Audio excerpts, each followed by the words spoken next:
I never had a pair of underwear that just kept my jewels in pocket. All right, let's get down to business. Do with sign. Are you ready to play curveballs, big fella? Huh? I can't hear you. Are you ready to play curveballs, big fella? I want to hear your voice. I can't hear you. Big fella, is my ears too small, or can you? Is my ear smaller? Can you not speak at all? All right. What's up? Okay, we can talk. We're talking here. Okay, I got it. You can call me Seth.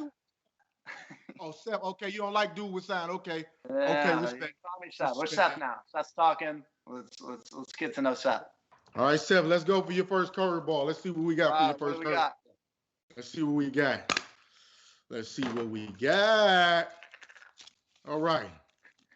What's the weirdest thing you ever done in your underwear during quarantine?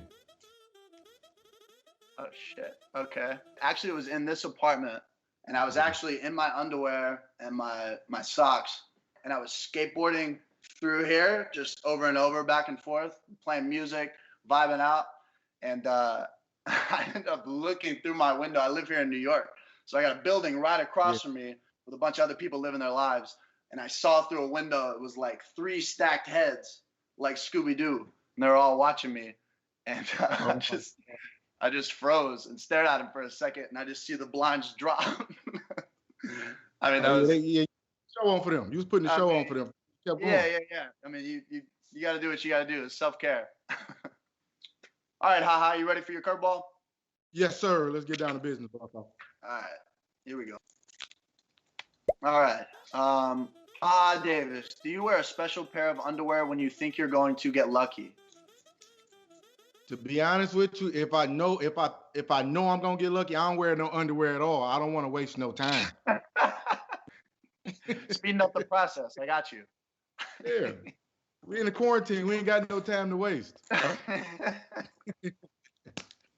right. What's the wildest myth you heard about balls growing up? Man, the craziest thing I ever heard, my uncle used to always tell me, my uncle on my dad's side used to always tell me to stop drinking Mountain Dew because it's going to lower your sperm count. Like, I used to be afraid to drink Mountain Dew because I thought I wasn't going to be able to have kids. I just thought my balls was going to get up and walk away from me or just disappear one night while I'm asleep. You ever heard that before? No, I never heard that. I grew up on the Mountain Dew. That does explain a lot, though. I'm just kidding. You got kids? You got kids? No. Your sperm count low. You too much Mountain Dew. Yeah, it's probably it. Nah, I don't drink much Mountain Dew anyway. My parents used to. This is terrible. My dad, who's also a smartass like me, used to fake grab them. He would fake grab them when I was a kid, act like he threw them out in the yard. That was my myth, and I would be literally as a kid crying with tears, like searching in the grass. And I think that's my parents' parenting in a nutshell. All right, what is it like holding a sign in downtown New York in your underwear? First off, it was freezing. It's like 20 degrees. I'm in my SAXX underwear, which when it's cold, it's like obviously not good for the midsection. And I was telling the photographer, I was like, hey Jacob, I need you to make this shot good. I need you to make me look, full. We tried to do it in the morning whenever there weren't, many people out in New York. Once one person saw, they get on the FaceTime, they tell their friends, people start coming out on their fire escapes. But it was funny. I've never done it. Like, see, they don't know when it's cold. Like, women don't know when it's cold. Like, they don't know that our balls have hydraulics. Yeah. Like, when it's cold, our balls go up into our stomach like this. They just they get together and come together. They start bonding together. Exactly. My girl seen that one day. She like, why are they moving like that? Baby, they got hydraulics. It's cold in here. They come together and they bond like they hibernating. Yeah. Well said. Oh, wow. Okay. What's your biggest insecurity as a man? No, I mean, my biggest insecurity as a man is when they make them high toilets and then my feet be dangling. You got to understand, I'm a grown man. Once I come out this bathroom, I got kids that look up to me. So that's my biggest insecurity is them tall toilets. I'm only 5'7". I be hating when my feet be dangling, man. Wow. Yeah, man, I'm 6'4". That's something I've never had to think about. Man, you 6'4". That's crazy that you 6'4", and God couldn't give me at least 4 more inches, make me at least 6. 5'7". Like when I get to heaven, I gotta ask God, like, did you like? Was it a Sunday and y'all was about to close down production and, Yeah, and yeah. you got to get back to it, or what happened? You know what I'm saying? Fill in the blank. I feel sexy when. This is filling. I feel sexy when I'm dancing. I if I'm at a club or a party, that's I think majority of when I can get a woman to like me or be interested, it usually happens on the dance. What's your go-to? My go-to? I mean, Let me shit. the go-to move. No, this is for the ladies. This for all the ladies that's gonna watch this. So when they see you, they go, you see me at the pregame, and I'll be, there's like, oh, there's this lanky like caveman guy who wants that dance floor. Once there's a dance floor and some music, and I can start grooving how I want, and everything's good. It's like, oh shit, who's this guy? I don't even think I feel sexy too often, other than when I get a haircut. You know what I mean? Once my barber come through and he give me that 1-2, I'm always looking in the mirror like this. I be looking like a light-skinned Great Dane, just. You know what I mean? I be feeling myself for sure. Once I get that crispy haircut, you can't tell me nothing. We're pretty different guys, man. I don't even get haircuts. My feet are on the ground when I'm on the toilet, and I don't get haircuts. Oh, this is great. Show us your unstick your balls from your leg in public shimmy dance. Okay. When you gotta act like you stretching, so they don't really understand why you got your hand in your pants. You got. Yeah. You know what I mean? You gotta do it real quick though, so they don't know what you're doing. Yeah. So I usually try to get a little squat and hope they just detach themselves. Yeah. You just gotta. Sometimes it work though. Sometimes you gotta literally put your hand in there and grab them and put them where you want them to be. Yeah. Write a sign that drops the truth about balls. If I was gonna hold this in the street, a balls sign, this is probably what it would say. Okay. Oh yeah, that's amazing. It don't get. I don't even think it gets no better than that. I think you should absolutely never kick someone in the balls. I think balls, like I said, should be safe. They should be totally off limits. I don't care if they, set your house on fire. The balls didn't do that. Leave the balls out of it. Break my jaw. Leave my balls out. Keep them safe, bro. That's why I wear SAXX. A whole head cast. Leave my balls out of this. All right. They got 100%. Nothing to do with taking it too far, Bucko. Do you have any beauty/grooming rituals? I got a little sponge brush. I want to show you. I got somebody grabbing that sponge brush so I can show you exactly what I do. Bring the grease to it.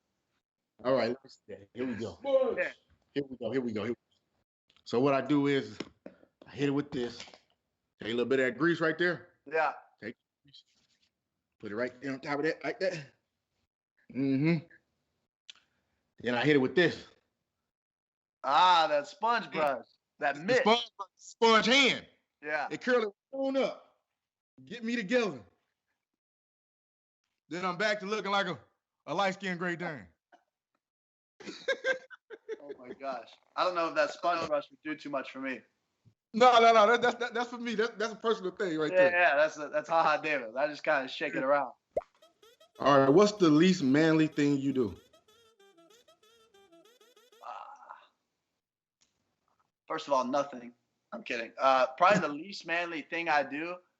I mean, I'll pump the tears out every now and then. I think my hometown dog. I don't mean to get soft. I'm gonna make you cry now. But my hometown dog died during quarantine, and I had to FaceTime my family while it was like put down. It was a whole like Marley and Me scene, But oh, man. So you grew up with him? It was tough. Whole family just letting them out. What was the dog's name? His name was Boo. When I get off of here, I'm gonna take a shot for Boo. I'm gonna be crying all night. I'm gonna find a love song to put on and everything. All right, I got this next question before we start crying. Oh, when was the last time you cried?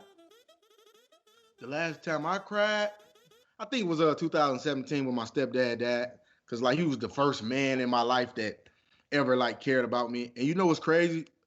3 days before he passed away, I kid you not, he told me he was proud of me. And my whole life, I just always wanted somebody to tell me they was proud of me. You know what I'm saying? And he was in the kitchen sweeping. I'll never forget it. He was sweeping, and I was just becoming High Davis. I probably had like 2-3 million followers on the gram. I had just did Chance the Rapper coloring book album, and the album had dropped.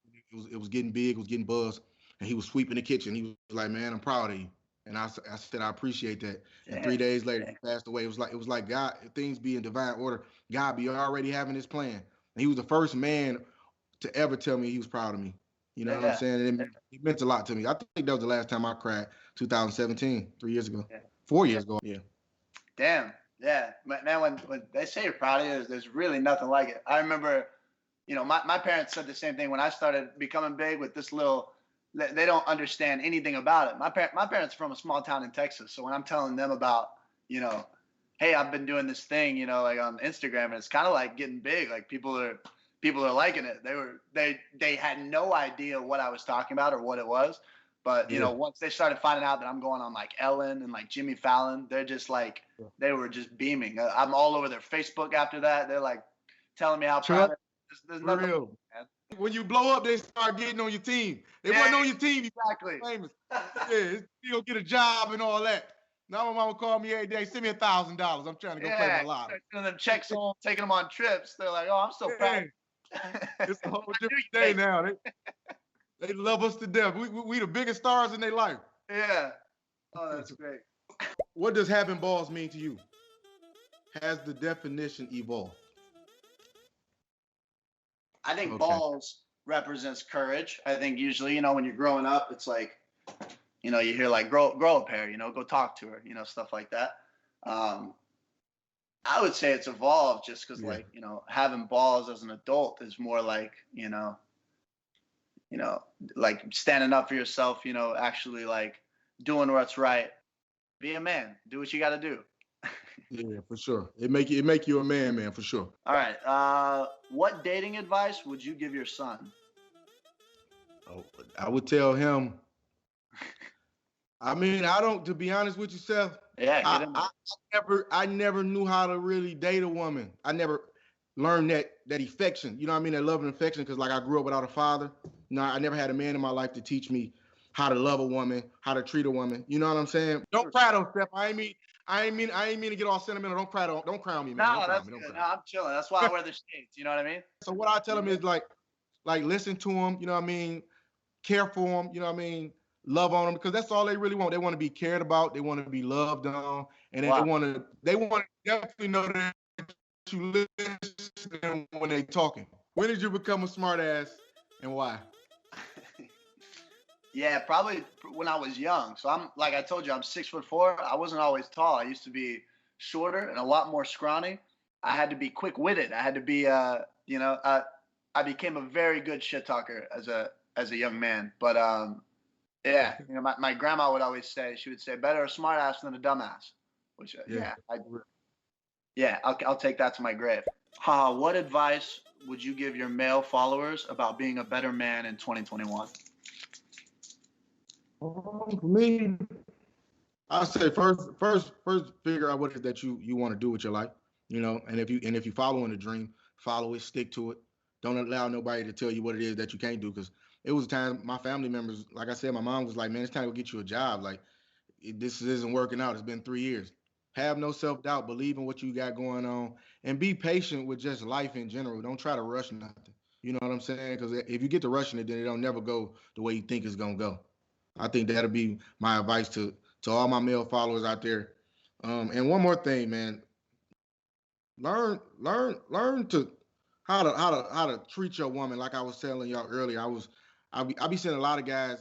For me, I was doing it too when I first got famous. Like a lot of guys, we be like rich excuses for boyfriends, if that makes sense. Like when mad at us or they hurt, we go buy them gifts instead of really being there for them. You know what I'm saying?